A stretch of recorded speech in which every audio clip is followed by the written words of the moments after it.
नाम का आश्रय आपके पास। इसलिए भैया एक नाम आश्रय हो जाओ, नाम का त्याग मत करो।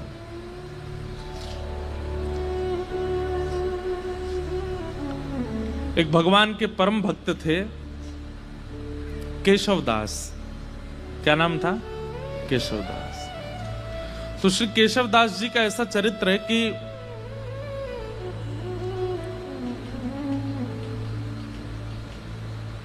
एक बार कहीं कथा में बैठे थे। वो कथा में वक्ता ने ऐसी बात कही कि जीवन में कमाई कहां लगाई जाए तो सार्थक मानी जाती है। आपने जो भी कमाया, अगर परिवार में लगाया, घर में लगाया, पत्नी बच्चे परिवार सब में, देखो थोड़ा थोड़ा तो सब जगह लगाना ही पड़ता है, लेकिन फिर भी उसकी सार्थकता कब है? हमारे द्वारा कमाया गया धन वो ऐसी कौन सी जगह लगाया जाए कि उससे सार्थक माना जाए, ठाकुर जी प्रसन्नता मानी जाए। वक्ता बोले कि अगर वो संतों की सेवा में लगा दिया जाए तो जितना अंश संत सेवा में लगता है उससे ठाकुर जी बड़े प्रसन्न होते हैं, वो सार्थक माना जाता है, वो पुण्य माना जाता है। आपकी कमाई करना भी सार्थक हो जाता है अगर संत सेवा बन रही है तो। बहुत ध्यान से सुनना। तो केशवदास जी ने ये बात सुनी कि भैया संत सेवा करनी चाहिए, उसमें जो धन लगता है वही सार्थक माना जाता है। अपनी पत्नी से कह दिया, देवी देखो हम जो भी कमाते हैं ना, उसका जो भी अंश ठाकुर जी कृपा करेंगे हम संत सेवा में उसको प्रस्तुत करेंगे, तुम राजी हो? पत्नी बोली हाँ हम राजी हैं। बंधुओं, भगवान की बहुत बड़ी कृपा मानिएगा कि आपका कोई संबंधी, कोई सगा ऐसा है जो भगवत सेवा करने में आपकी सहायता करता है। उस मित्र को कभी मत छोड़िएगा जो कथा में लेके आता हो। उस मित्र का कभी त्याग मत करना जो वृंदावन लेके जाता हो। वो बहन सबसे अच्छी है जो ठाकुर जी की सेवा करवाती हो। वो भैया सबसे अच्छे हैं जो प्रवचन सुनवाते हों। वो माता पिता सबसे अच्छे हैं जो ठाकुर जी की सेवा की आज्ञा देते हों। वो पति सबसे अच्छा है जो गुरु सेवा में संग लग जाता हो। अगर इन भावों से कोई भी संबंधी आपका है, चाहे वो बुआ जी हैं, फूफा जी हैं, चाचा हैं, ताऊ जी हैं, पति है, मित्र है, उस संबंध का त्याग मत कीजिएगा। चाहे वो जीवन में आगे चल करके भले ही पद भ्रष्ट हो जाए तो भी उसका त्याग मत कीजिएगा। वो कभी आपको कथा में लेके गया था, उसकी वजह से आपको कथा मिली थी, इसलिए उसका त्याग मत करना। तो सबसे बड़ा संबंधी, सबसे श्रेष्ठ संबंधी है।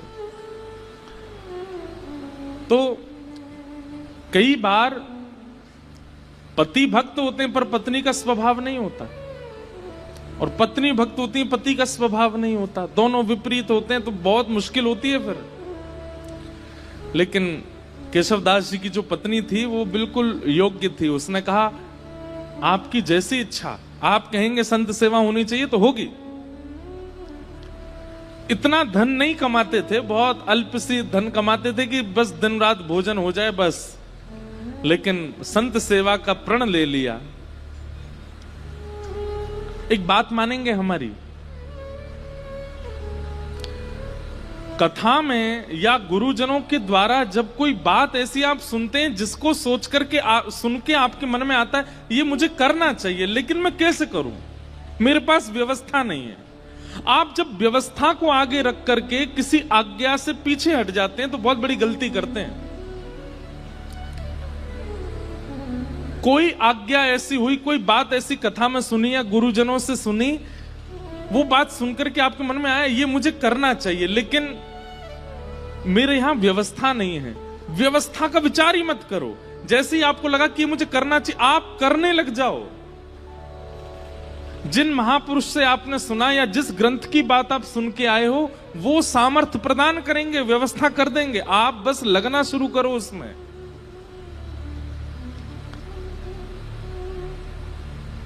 छोटा सा बच्चा स्कूल जाता है और किताब के अक्षरों को देख करके रोने लग गया। क्यों? क्या कीड़े मकोड़े से हैं, मुझे तो पढ़ी नहीं जा रहे ये, मैं कैसे अपने पिता की तरह बनूंगा, मैं कैसे अपने चाचा की तरह बनूंगा, ये तो मुझसे पढ़ने में ही नहीं आ रहे। अरे भाई प्रयास तो कर, तो प्रयास करेगा तो धीरे धीरे समझ में आने लगेंगे। हम लोग हिंदू हैं, अगर अभी हिंदी अक्षर के 1 2 3 4 5 6 प्रकट कर दिए जाएं तो हमसे पढ़े नहीं जाएंगे, वो अक्षर भी हमें समझ में आने वाले नहीं है। प्रयास करेंगे तो सब समझ में आता है। इसलिए कभी कोई आज्ञा ऐसी आप सुनते हैं और उसके प्रति आपका भाव बनता है कि ये मुझे करना चाहिए। मान लीजिए किसी महापुरुष की वाणी से आपने सुना कि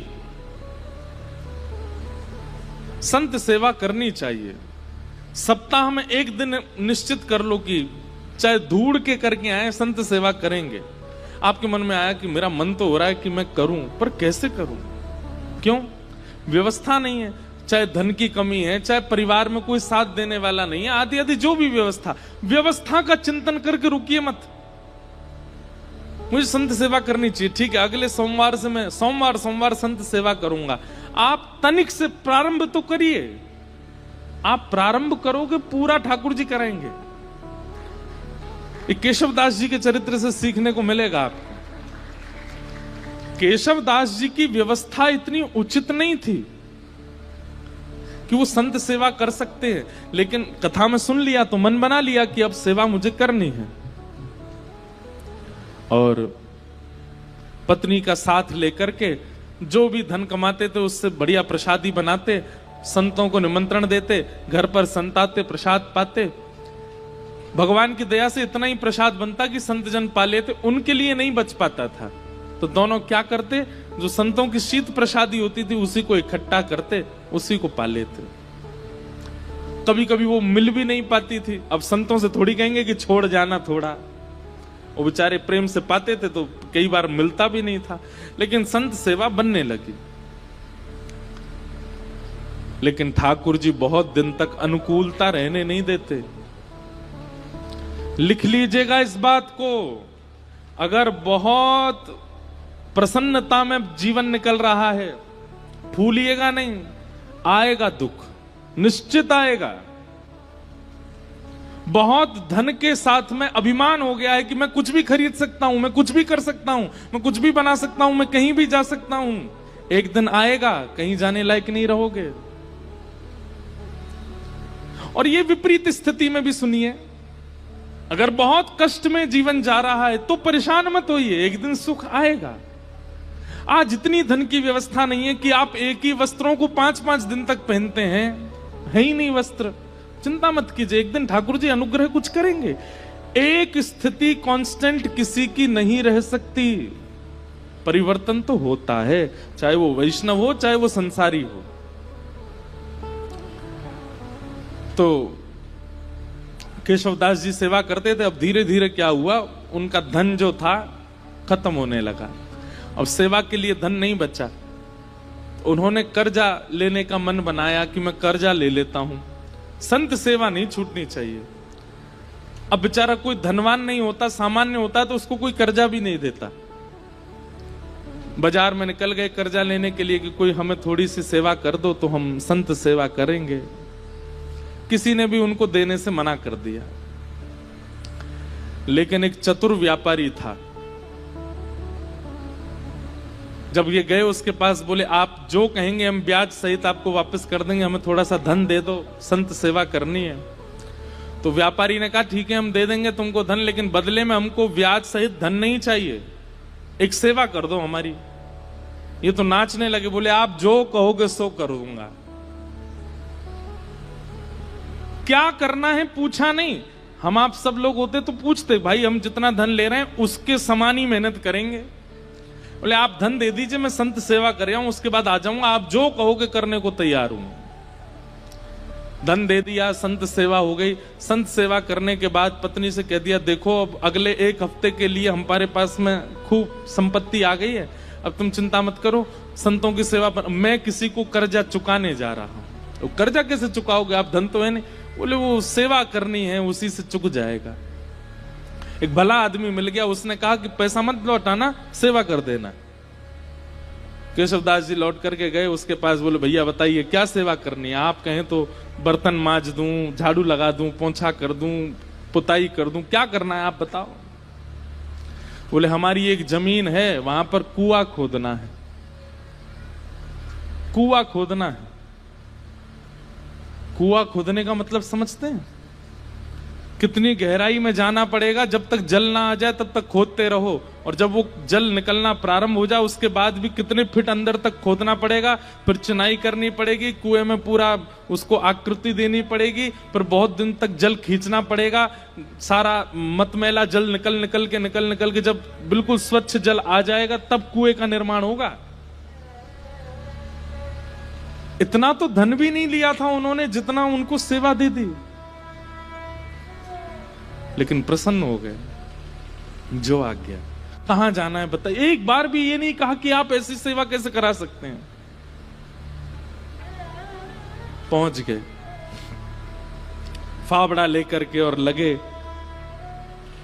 जैसे करते निकालते फेंकते करते मिट्टी, तो वो एक गति जैसी बन गई थी। फावड़े चलने की आवाज, मिट्टी भरने की आवाज, फिर उसको दूर फेंकने, उसकी जो वो धुन बन गई थी, उसमें इतना उनको सुख मिलने लगा था कि वो राम राम जपते हुए ये करते थे। और उन्होंने नियम लिया कि ये मैं अपनी संत सेवा चुका रहा हूं, किसी से लिए थे मैंने धन संत सेवा, वो चुका रहा हूं। मैं नियम रखूंगा कि मैं इस पूरे क्रियाकलाप में संसारी बात नहीं करूंगा, केवल राम राम बोलूंगा। कुआं खोदते जा रहे हैं। 2-3 दिन बाद पत्नी को लगा ये कहां जाते हैं, सुबह के जाते हैं रात तक आते हैं। पत्नी भी आ गई, संत सेवा करके आती थी।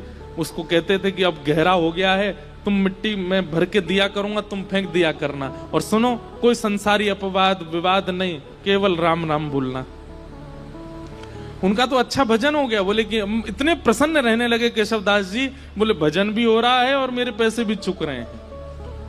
वो व्यापारी बड़ा खुश कि हमारा तो इतना पैसा भी नहीं लगा जितना बड़ा काम हो रहा है। करते जा रहे हैं, करते जा रहे हैं, करते जा रहे हैं। पर कई बार बंधुओं, भक्तों को अपना यश खुद नहीं बनाना पड़ता, ठाकुर जी उनका यश बनाते हैं।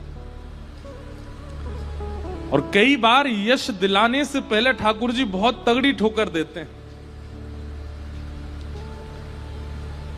कुएं में पानी का स्रोत आने लगा था, पानी नीचे से आने लगा था। बड़े प्रसन्न हो गए थे केशवदास जी कि अब जल आ गया है, वो जिन्होंने मुझे धन दिया उनकी सेवा पूरी हो रही है। लेकिन तभी जोर की हवा चली और बगल के मिट्टी जो गहराई में चले गए थे, तो वो मिट्टी थोड़ी सी ढीली हो गई और वो पूरी नीचे आ गई, और जितना कुआं भरा था सब दोबारा भर गया और केशवदास जी अंदर ही दब गए उसमें। पत्नी दौड़ी दौड़ी इधर उधर भागी, अरे कोई बचाओ, मेरे पतिदेव अंदर गिर गए हैं, कोई बचा के लाओ। कोई धनवान मानी व्यक्ति होता तो लोग प्रयास भी करते, अब केशवदास जी बेचारे सामान्य व्यक्ति, किसी ने मदद नहीं की। सब सोचने लगे कितना गहरा, तुम्हारे पति को 1 महीना लगा इतना अंदर जाने में, हम इतने भीतर तक मिट्टी कैसे निकालेंगे बाहर। कुछ लोगों ने सोचा, बोले भाई अकेला निर्वन कैसे करेंगे, कुछ पैसा वैसा देके इनको शांत कर दो, और कुछ धन धान्य दे करके उनको, बेचारी वो भी कहां तक किसके पास जाती। लेकिन रोज ठाकुर जी से प्रार्थना करती, मेरे पति ने कभी कोई गलत क्रिया नहीं की, आपके नाम का आश्रय लिया, संत सेवा की, नाथ आप ऐसा अनहित नहीं कर सकते उनके साथ। 1 महीना व्यतीत हो गया, मृतक घोषित हो गए केशवदास जी। 1 महीना बाद जहां वो कुआं खोदा जा रहा था, अब तो वहां पे कुआं खोदने का कोई प्रश्न नहीं उठता था। लोगों ने कहा कि इसमें तो आदमी मर गया, भीतर अब कुआं मत खोदना यहां पे। लेकिन लोग बाग जब वहां से निकलते थे तो वो एक मिट्टी का टीला बन गया था। जब वहां से निकलते तो राम नाम धुनी सुनाई देती, और राम नाम धुनी केवल राम राम करती हुई सुनाई नहीं देती, साथ में झांझ, मंजीरा, करताल, सारंगी आदि आदि वाद्य भी सुनाई देते, जैसे मानो कोई उत्सव महोत्सव चल रहा हो। आते जाते लोगों को लगता शायद पास के गांव में कीर्तन चल रहा होगा। लेकिन जब 10-15 दिन तक अखंड नाम धुनी सुनाई देने लगी, पास के गांव में जाकर के देखा कोई उत्सव नहीं है, तब बोले शायद यही कुछ है। तभी एक राजा को ये बात पता चली। उस राजा ने अपने सैनिकों को लगवा करके पूरी मिट्टी निकलवाई वहां से, और भीतर जाकर के जब देखा तो एक मट्टी का एक मानो जैसे कुंज जैसी बन गई थी, और उस कुंज के भीतर सुंदर पात्र में सुंदर प्रसादी रखी थी, और प्रसादी के साथ ही भीतर एक दिया जल रहा था, और वहां पर श्री केशवदास जी बैठ करके कीर्तन कर रहे थे, और उनके कीर्तन के साथ में वहीं के जितने जीवाणु आदि थे वे सभी मानो जैसे करताल मंजीरा आदि ढोल बजा करके उनके कीर्तन को सार्थक कर रहे थे। ये देख करके सब हैरान रह गए। नाम का बल ये सामान्य बात नहीं है। नाम का आश्रय लेने वाला व्यक्ति कैसी भी परिस्थिति में हो, नाम सब सुलभ कराने की सामर्थ्य रखता है। ठाकुर जी के नाम में इतना बल है। हमारे गोवर्धन में एक बाबा गए, गुरु दीक्षा लेने के बाद अपने गुरु जी से कहा, आप जो आज्ञा देंगे मैं उसको पूरी करूंगा, आप बस आज्ञा दीजिए। गुरु जी ने भी ऐसी आज्ञा दी जो बाबा कर ही नहीं सकते थे। क्या? कि जितने भी संस्कृत साहित्य ग्रंथ हैं हमारे संप्रदाय के, सबका अध्ययन करके सबको कंठस्थ करो। बाबा बोले मैं तो अंगूठा टेक, मुझ पर संस्कृत कहां आती है। गुरु जी बोले हम एक ही बार आज्ञा देते हैं, हमने जो आज्ञा देनी थी वो दे दी। बाबा इतने रोने लगे, गिरिराज जी के तलेटी में रोते, हे किशोरी जी, हे श्यामाजू, मैं तो अनपढ़ गंवार हूं, और गुरु जी ने आज्ञा की कि सारे संस्कृत साहित्य हमारे संप्रदाय के सबको कंठस्थ करो। कैसे करूंगा मैं? मुझे तो पढ़ना ही नहीं आता, मुझे तो केवल आपका नाम आता है, मैं तो केवल राधा राधा करना जानता हूं और कुछ नहीं आता मुझसे। इसी चिंता में रोने लगे, राधा राधा पुकारते पुकारते रोते थे कि मुझ पर तो कुछ भी नहीं आता, मैं अपनी गुरु इच्छा गुरु आज्ञा को कैसे पूरी करूं। 4-5 दिन तक तो रुदन किया, 5वें दिन मानसी गंगा में डूब करके प्राण त्यागने को तैयार हो गए। बोले अब मैं प्राण त्याग दूंगा, अब जीवित रहने का मेरा कोई, मैं गुरु इच्छा पूरी नहीं कर पा रहा, गुरु आज्ञा पूरी नहीं कर पा रहा, और मेरी उम्र अब 50 की हो चुकी है, अब मैं कहां से पढ़ना सीखूं, कैसे याद करूं। मानसी गंगा में जैसे ही अपने प्राण त्यागने के लिए कूद ही रहे थे, तभी किशोरी जी प्रकट हो गई, और किशोरी जी प्रकट होकर के बोली, क्यों अपने प्राण त्याग रहे हो? बोले कि हे स्वामिनी जी, मेरे गुरु ने आज्ञा की, मेरा सौभाग्य कि आपके मुझे दर्शन हो गए, पर मेरे गुरु ने मुझे आज्ञा की कि सारे संस्कृत साहित्य याद करो। कैसे करूं? मैं तो पढ़ा लिखा ही नहीं हूं। किशोरी जी ने कहा अपनी जीभ बाहर निकालो, और बाबा ने अपनी जीभ बाहर निकाली। श्यामा जी ने वो जीभ पकड़ करके और एक सीख से उस पर कृष्ण लिख दिया, और कृष्ण लिख करके कहा अब जाओ। तुमने जीवन भर नाम गाया है मेरा, और उससे श्री कृष्ण प्रसन्न हुए हैं। श्री किशोरी जी का नाम गाने से किशोरी जी प्रसन्न नहीं होती हैं, ठाकुर जी प्रसन्न होते हैं, और ठाकुर जी का नाम गाने से किशोरी जी प्रसन्न होती हैं। बोले आपने जीवन भर मेरा नाम गाया और कुछ आपको नहीं आता है, इसलिए ठाकुर जी बड़े प्रसन्न है, और उन्होंने प्रसन्न होकर के कहा है कि मेरी जितनी सिद्धियां उनमें एक विद्या सिद्धि है, वो विद्या सिद्धि आप इसको दे आओ श्री जी, अब जाओ। अब तुम्हें पढ़ने की भी आवश्यकता नहीं है, तुम बस गुरु जी जो प्रश्न करें सबका उत्तर देते जाना, सारा साहित्य तुम्हारी जिह्वा पर विराजमान हो गया। जैसे ही गए, गुरु जी ने कहा कि पढ़ाए? बोले हाँ, 5 दिन पहले तो हमने आज्ञा दी, बड़ी जल्दी पढ़ाए। बोले गुरु जी आप आज्ञा करें, कौन सा साहित्य कौन सा ग्रंथ सुनाऊं? गुरु जी ने ग्रंथ का नाम बोला तो बैठ करके पूरा ग्रंथ सुना दिया। बोले कैसे प्रकट हुआ? बोले केवल नाम का आश्रय, श्री जी के नाम की कृपा हुई है, मैं पढ़ा लिखा नहीं हूं, श्री जी ने कृपा करके अपने नाम की कृपा से मुझे ये सब प्रदान कर दिया। इसका मतलब ये नहीं है किसी के पेपर हो तो रात भर राधे राधे बोलता रहे, हे किशोरी जी कल मेरा एग्जाम अच्छा हो जाए। लंबे समय तक नाम का आश्रय लीजिए, और उस नाम का आश्रय किसी कार्य की सिद्धि के भाव से मत लीजिए, बस नाम का आश्रय लीजिए, कार्य सब अपने आप ठीक हो जाएंगे। सत्यम परम धीमहि, परम सत्य भगवान का नाम है, उसे हम बारंबार प्रणाम करते हैं। धर्म प्रोजित कई तवोत्र परमो निर्मत्सराणां सतां, वैद्यं वास्तवमत्र वस्तु शिवदं तापत्रयोन्मूलनम्। श्रीमद्भागवते महामुनिकृते किं वा परैरीश्वर, सद्यो हृद्यवरुध्यते कृतभिः शुश्रूषुभिस्तत्क्षणात्। धर्म प्रोजित कई तवोत्र परमो, परम धर्म की इच्छा चित्त में प्रकट होना, ये विषय है भागवत जी का। परम धर्म का मतलब क्या होता है?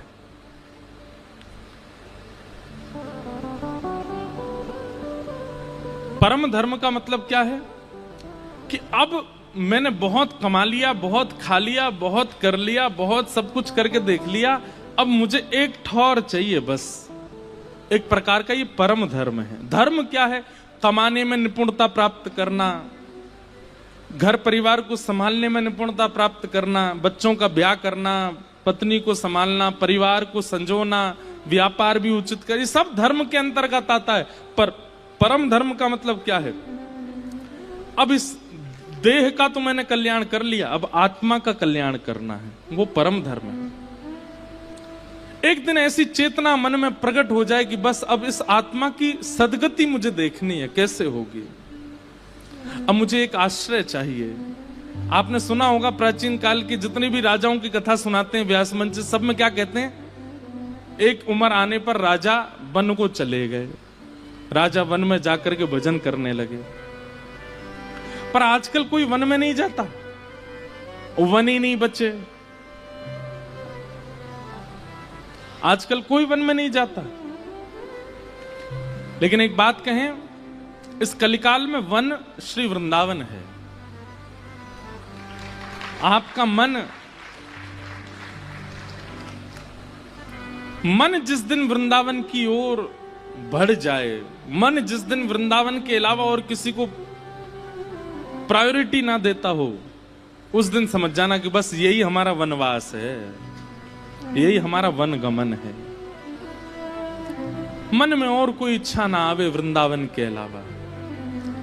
बंधुओं, कभी कभी अपनी भक्ति ऐसे नापा कीजिए कि आपको ठाकुर जी और दूसरी तरफ संसार की कोई वस्तु रख दी जाती हो और एक चीज चुनने को कही जाती हो, फिर अपने मन को देखा करो कहां की तरफ आकर्षित हो रहा है। जैसे एक तरफ तो ठाकुर जी का राजभोग प्रसाद है और दूसरी तरफ पिज्जा है, बर्गर है, बढ़िया बढ़िया चीजें हैं संसारी जो ठाकुर जी को भोग नहीं लगी। अब अपने मन से पूछो, एकांत में किया करो, ये सबके सामने करोगे तो सबको पता चल जाएगा। और कई बार सबके सामने तो आप आडंबर भी कर सकते हो, जबरदस्ती प्रसाद ही पकड़ोगे। पर कभी कभी अपने आप से पूछिए कि आपका मन किस तरफ जा रहा है। आप नाम जप करते हैं, रोज तिलक लगाते हैं, कथाएं सुनते हैं, कभी कभी नाप तोल के देखा तो कीजिए कि भक्ति की स्थिति पहुंची कहां अभी।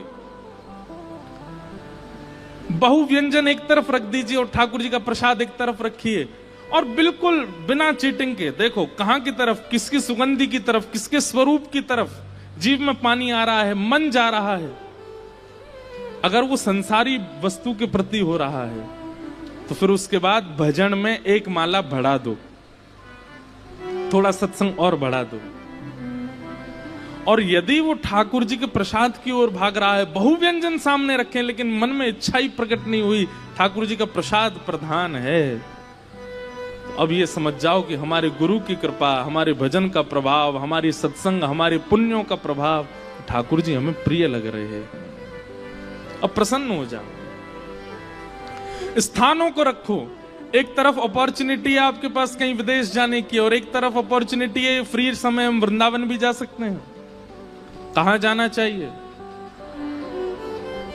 लेकिन मन में विदेश का ही आएगा। यहां बोल रहे हो आप लोग, आप विदेश जाने के लिए पहले हाँ करोगे, वहां जाना है। कभी कभी ये नाप तोल करके देखा कीजिए कि कहां की तरफ रुझान ज्यादा है, और यदि वो रुझान भगवत सेवा के प्रति, भगवत वस्तुओं के प्रति बढ़ रहा है, तो इसका मतलब क्या है?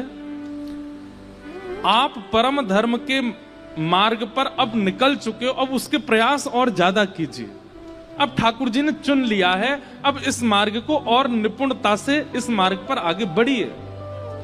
धर्म प्रौजत कई तवोत्र परमो निर्मत सराणाम सता।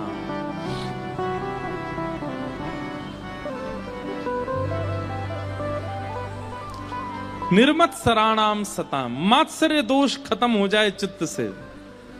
किसी के प्रति ईर्ष्या, किसी के रूप, स्वरूप, वैभव, संपत्ति और उसकी श्रेष्ठताओं को देखकर के आपके चित्त में ज्वलनशीलता ना होती हो, प्रसन्नता होती हो, समझ जाओ अब ठाकुर जी हमें स्वीकार कर रहे हैं। तीसरा, वैद्यम वास्तव मत्र वस्तु शिवदम। अभी नासिक में कथा थी तो एक बालक मुझे कोई बोला कि मैं ठाकुर जी के किसी भी मंदिर में जाऊं, ऐसा जरूरी नहीं एक ही मंदिर में, कहीं भी किसी भी मंदिर में जाऊं मुझे सब भगवान दिखते हैं, लेकिन एकमात्र ठाकुर जी को देख के भगवान वाली फीलिंग नहीं आती, ऐसा लगता है ये मेरे कोई हैं। इसका क्या मतलब है? मैंने कहा ये मतलब है ठाकुर जी आपको कुछ मानते हैं। बोले मैं पंडरीनाथ जी को देखता हूं, बोले रुक्मणी मैया को देखता हूं तो मुझे लगता है ये भगवान है। मैंने कहा भाई ऐसा मत करे, उनको भी कुछ मान ले अपना। बोले नहीं महाराज जी, हनुमान जी को देखूं, गरुण जी को देखूं, गणेश जी को देखूं, मंदिर में जिनको भी देखता हूं सबके प्रति भगवान की भावना आती, पर मुख्य ठाकुर जी, वंशी वाले हों या लड्डू गोपाल हों, ये कहीं भी दिख जाते हैं दुनिया में तो ये लगता है ये मेरे अपने। मैंने कहा भाई देख, प्रियतमा होती है ना पत्नी, भले उसका पति बहुत बड़ा कलेक्टर बन जाए, बाकी सब लोग तो उसके सामने सल्यूट करेंगे, पर पत्नी को वो अपनी किसी भी स्थिति में चला जाए, कितना भी श्रेष्ठ बन जाए, कितना भी उचित बन जाए, वो उसको हर स्टेज पर, हर परिस्थिति में, हर स्थिति में अपना ही लगता है। संबंध है तभी तो अपना लगता है। मां को अपना बेटा कोई श्रेष्ठ व्यक्ति नहीं दिखता है, बेटा बेटा ही दिखता है। ऐसे अगर ठाकुर जी के प्रति भगवत भावना आकर के कोई अपनत्व की भावना आती है, उसका मतलब है ठाकुर जी भी संबंध मान चुके हैं। अब बस ढूंढो कि वो संबंध है कौन सा। हम तो ये कहते हैं भैया भारत में जितने ठाकुर जी के मंदिर हैं ना, इन सबको अपना परिवार ही बना लो। जैसे श्री पंडरीनाथ भगवान हैं, ये कौन है? बोले ये हमारे फूफा जी हैं। वहां की रुक्मणी मैया बुआ जी हैं। कोई पूछे कहां जा रहे हो? फूफा जी के घर जा रहे हैं। पंढरपुर जा रहे हैं, नहीं बोलो कहां जा रहे हो? बुआ जी के यहाँ जा रहे हैं अपनी। एक दो बार तो आदमी यही सोचेगा, और इतनी निपुणता से बोलो कि सामने वाले को यही लगे कि बुआ जी के यहाँ जा रहे हो। 5-6 बार बाद उसको पता चले कौन सी बुआ जी तुम्हारी? बोले चंद्रभागा नदी के तट पर रहती हैं, रुक्मणी मैया हमारी बुआ जी हैं, ठाकुर जी हमारे फूफा जी हैं। द्वारिका के ठाकुर जी को अपने जीजा जी मान लो, वहां की रुक्मणी मैया हमारी बहन है। अब कहां जा रहे हो? जीजा जी के यहाँ जा रहे हैं। जगन्नाथपुरी में ये कौन है? बोले ये हमारे चाचा जी हैं, चाचा जी से मिलने जा रहे हैं। बद्रीनाथ भगवान, बोले ये तो नाना जी हैं हमारे। अच्छा बद्रीनाथ वैसे भी नाना जी हैं, क्यों? श्रीमद् भागवत का निर्माण बद्रीनाथ में ही हुआ, और भागवत जगत माता है, और माता जी का जो जन्म स्थान होता है वो नानी का घर ही होता है। लो ऐसे भी संबंध बन गया कि वो नाना जी हैं। श्री राधा रमन जी कौन है? बोले ये तो हमारे प्रियतम हैं। बिहारी जी कौन है? ये हमारे सखा हैं। राधा वल्लभ जी कौन है? बोले ये हमारे सखा के सखा हैं। ऐसे कोई संबंध, सबसे संबंध बना लो और फिर उस संबंध का निर्वहन कीजिएगा, उस संबंध को निभाइएगा, उसी संबंध से जाइए, उसी दृष्टि से देखिए, उसी भाव से मिलिए। बिहारी जी अगर आपको भाई के रूप में लगते हैं और कभी बहुत भीड़ हो जाए तो भीतर जाकर के थोड़ा रोष भी बहन की तरह कर सकते हो या भाई की तरह कर सकते हो। अरे भैया तो बहुत बड़ा होगा, अब तो दर्शन ही ना दे हमें, इतनी भीड़ है गई है, कोई धक्का मारे कोई भगा दे यहाँ ते, ऐसा मत करे भैया, लाला मिल लेकर हम ते।